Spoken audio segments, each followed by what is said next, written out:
S, ನಮ್ಮ ಜೊತೆಗೆ ಈಗ ನಟ ಪ್ರಥಮ್ ಅವ್ರನ್ನ ಮೊನ್ನೆ ದೊಡ್ಡಬಳ್ಳಾಪುರದಲ್ಲಿ ಏನು ಕಾರ್ಯಕ್ರಮ ಆಯಿತು ಆ ಕಾರ್ಯಕ್ರಮಕ್ಕೆ ಕರೆಸ್ತಂತ ಮಹೇಶ್ ಅವರಿದ್ದಾರೆ. ಸೊ ಮೊದಲೇದಾಗಿ ಆ ಒಂದು ಕಾರ್ಯಕ್ರಮಕ್ಕೆ ಕರೆದ್ರಿ, ಅಲ್ಲಿ ಏನೇನೆಲ್ಲ ಆಯಿತು? ಪ್ರಥಮ್ ಅವ್ರಿಗೇನೋ ಜೀವ ಬೆದರಿಕೆ ಹಾಕಿದ್ರಂತೆ, ನೀವು ಅಲ್ಲಿದ್ರಿ, ಏನಾಯ್ತು? ನಾನು ಅಲ್ಲಿದ್ದೆ. ಏನು ಅಂತಂದರೆ ಪ್ರತಿ ವರ್ಷದಂತೆ ನಾನು ಈ ವರ್ಷವೂ ಎಲ್ಲರನ್ನೂ ಕರೆದೆ ಸರ್. ಅಂದರೆ ಎಲ್ಲರೂ ಅಂದರೆ ಎಲ್ಲ ಒಂದೊಂದು ಸೆಲೆಬ್ರಿಟಿ ಕರಿತೀವಿ, ಸ್ನೇಹಿತರನ್ನು ಕರಿತೀವಿ, ಹಂಗಾಗಿ ಎಲ್ಲರೂ ಬಂದರು ಸರ್. ಅಲ್ಲಿ ಬಂದಿದ್ದ ಸಮಯದಲ್ಲಿ ಸೊ ಬರ್ತಾರೆ, ಪ್ರಥಮ್ ಸರ್ ಬರ್ತಾರೆ. ಪ್ರಥಮ್ ಸರ್ ಬಂದಾಗ ದೇವ್ರ ಹತ್ರ ಹೋಗ್ತಾರೆ. ದೇವ್ರ ಹತ್ರ ಹೋಗಿ ಏನು ಪ್ರಸಾದ ತೊಗೊತಾರೆ, ಮಂಗಳಾರತಿ ತೊಗೊತಾರೆ. ಸೊ ಅಲ್ಲಿಂದ ಬಂದಮೇಲೆ ನಾನು ಹೊಟ್ಟೆ ಎಸೆತದೆ ಅಂತಾರೆ. ಸೊ ಊಟ ಮಾಡ್ತಾರೆ. ಊಟ ಮಾಡಿ ಒಡಬೇಕು ನಾನು ಅನ್ನೋ ರೀತಿಯಲ್ಲಿ ಇದು ಮಾಡ್ತಾರೆ. ಸೊ ಹೋಗೋ ಸಮಯದಲ್ಲಿ ಯಾರೋ ಅವರು ಕರಿತಿದ್ದಾರೆ, ಬನ್ನಿ ಕರಿತಿದ್ದಾರೆ ಅಂತ. ಸೊ ಆ ಟೈಮಲ್ಲಿ ನಾವು ಬೇಡ ಅಂತೀರಿ, ಕಳಿಸೋದಿಲ್ಲ ಆಯಿತಾ. ನಮ್ಮ ಪ್ರಮೋದಣ್ಣವರೆಲ್ಲ ಬೇಡ ಅಂತಾರೆ.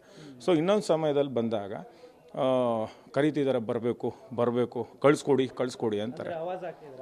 ಆವಾಜನ್ನ ಅಂದರೆ ಮಾಮೂಲಿ ಕ್ಯಾಶುವಲ್ ಆಗಿ ಆಯಿತಾ.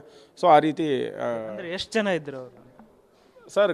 ಕರೆ ಟೈಮಲ್ಲಿ ಒಂದು ಇದ್ರು ಸರ್, ಒಂದು 3-4 ಜನ ಇದ್ದರು. ಅವರು ನಾರ್ಮಲಾಗಿ ನಾವು ಕರಿತೀವಲ್ಲ, ಬರ್ರಿ ಆ ರೀತಿಯಲ್ಲಿ ಕರೆದ್ರು.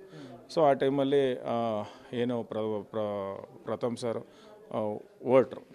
ಓಕೆನಾ? ಅಲ್ಲಿ ಹೋದ್ಮೇಲೆ ಏನಾಯಿತು ಅಂತ ಸರ್? ಅಲ್ಲಿ ಹೋದ್ಮೇಲೆ ಏನಾಯಿತು ಅಂತಂದರೆ ಹೋಗಿ ಕುತ್ಕೊಳ್ಳೋ ಸಮಯದಲ್ಲಿ ನಾನು ಇರೋದಿಲ್ಲ. ನಾನು ಈ ಸೈಡು ಊಟ ಬೇರೆ ಇರಲಿ, ಎಷ್ಟು ಜನ ಬಂದ್ಬಿಟ್ಟು ನಮ್ಗೆ ಗೊತ್ತಿಲ್ಲ, ಅವರು ಎಷ್ಟು ಜನ ಬರ್ತಾರೆ ಅಂತ ನಮ್ಗೆ ಗೊತ್ತಿಲ್ಲ. ಸೊ ಊಟ ಅರೇಂಜ್ ಮಾಡ್ಬೇಕಂತಂದ್ಬಿಟ್ಟು ನಾವು ಅರೇಂಜ್ ಮಾಡೋಕ್ಕೆ ಅಂತ ಇದು ಮಾಡ್ತೀವಿ. ಆಮೇಲೆ ಮತ್ತೆ ಯಾರು ಪ್ರಥಮ್ ಸರ್ ಒಬ್ಬರೇ ಕೂತಿರ್ತಾರಲ್ವ ಅನ್ನೋ ಕಾರಣಕ್ಕೆ ಅವ್ರ ಜೊತೆ ಹೋಗಿ ನಿಂತ್ಕೊತೀನಿ ಸರ್. ಆ ಟೈಮಲ್ಲಿ ಕಾನ್ವರ್ಸೇಷನ್ ನಡೀತಿತ್ತು. ಸೊ ಅವರು ಏನು ದರ್ಶನ್ ಬಗ್ಗೆ ಈ ರೀತಿ ಎಲ್ಲ ಈ ಥರ ಎಲ್ಲ ಸುದ್ದಿಗಳು ಹೇಳೋದಕ್ಕೆ ಹೋಗಬೇಡಿ ಸೊ ಅಂತ ಹೇಳಿದ್ನಿ, ನಿಜ ಸರ್. ಆ ರೀತಿ ಎಲ್ಲ ಮಾಡೋದಕ್ಕೆ ಹೋಗಬೇಡಿ ಅನ್ನೋದು ನಿಜ. ಸೊ ಅದು ಬಾಸ್ ಬಗ್ಗೆ ಏನು ಮಾತಾಡ್ತಾ ಇದ್ದೀರಿ ಅಂತ ಏನೇನು ಅಲ್ಲಿ ಏನು ಇದಾಯಿತು? ಆಮೇಲೆ ಮಾರಕಾಸ್ತ್ರಗಳನ್ನೆಲ್ಲ ಪ್ರದರ್ಶನ ಮಾಡಿದ್ರೆ ಅಂದರೆ ಒಂದೇ ನೋಡಿತ್ತು ಸರ್. ನಾನು ನಾರ್ಮಲಾಗಿ ಈಗ ಮಡಿಕೇರಿ ಸೈಡಲ್ಲೆಲ್ಲನೂ ಒಂಥರ ಸ್ಟೈಲಲ್ಲಿ ಹಾಕೊಂಡು ಓಡಾಡ್ತಾರಲ್ಲ, ಅಂಥದ್ದೇ ಇತ್ತು ಸರ್. ಅದು ಸರ್ ಅದು ಇಲ್ಲಿ ಇಟ್ಕೊತಾರಲ್ಲ ಮಾಮೂಲಿ, ಈಗ ಉತ್ತರ ಭಾರತ ಅವ್ರ ಸೈಡ್ ಅವರೆಲ್ಲ ಇಟ್ಕೊತಾರಲ್ಲ, ಸೊ ಆ ರೀತಿ ಇತ್ತು ಸರ್. ಅದು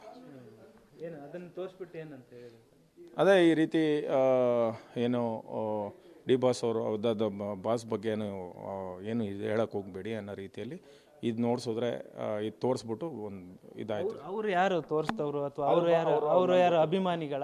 ದರ್ಶನ್ ಸರ್ ಅವರ ಅಭಿಮಾನಿಗಳ? ನಾನು ನೋಡಿದ್ದು ಫಸ್ಟ್ ಟೈಮ್ ಸರ್. ನಾನು ಪರಿಚಯ ಇಲ್ಲ ಸರ್, ನೋಡಿದ್ದು ಫಸ್ಟ್ ಟೈಮ್ ಸರ್. ನೀವೇನಾದರೂ ಅವ್ರ ಕಾರ್ಯಕ್ರಮಕ್ಕೆ ಏನಾದರೂ ಇನ್ವೈಟ್ ಮಾಡಿದ್ರಾ ಅವ್ರನ್ನ ಅಥವಾ? ಇಲ್ಲ ಸರ್, ನಾನು ಇನ್ವೈಟೇ ಮಾಡಿಲ್ಲ ಸರ್. ಅವರು ಅನ್ಎಕ್ಸ್ಪೆಕ್ಟೆಡಾಗಿ ಬಂದಿರೋದು, ನಾನು ಇನ್ವೈಟೇ ಮಾಡಿಲ್ಲ ಸರ್ ಅವ್ರನ್ನ. ಮತ್ತು ಅದಾದ್ಮೇಲೆ ಏನಾಯ್ತು ಪ್ರಥಮ್ ಅವ್ರಿಗೆ? ಮತ್ತೇನು ಹೇಳಿದ್ರು ಅಥವಾ ನೀವು ಅಲ್ಲಿಂದ ಹೇಗೆ ಬಚಾವ್? ಇಲ್ಲ ನಾನು ಇದು ಸಾಲ್ವ್ ಮಾಡಿದೆ ಸರ್. ಅಲ್ಲಿ ನಾನು ಮಧ್ಯೆ ಹೋಗಿದೆ. ಆ ರೀತಿ ಸರ್, ಆ ರೀತಿ ಅಲ್ಲ, ಅಂಧ ಅಭಿಮಾನಿಗಳು ಈ ರೀತಿ ಮಾಡ್ತಾರೆ, ಕೆಟ್ಟದಾಗ ಮೆಸೇಜ್ಗಳು ಮಾಡ್ತಾರೆ. ಸೊ ಹಾಗಾಗಿ ಅವ್ರಿಗೆ ರಿಯಾಕ್ಟ್ ಮಾಡ್ತಾರೆ ಅಷ್ಟೇ ಬಿಟ್ಟರೆ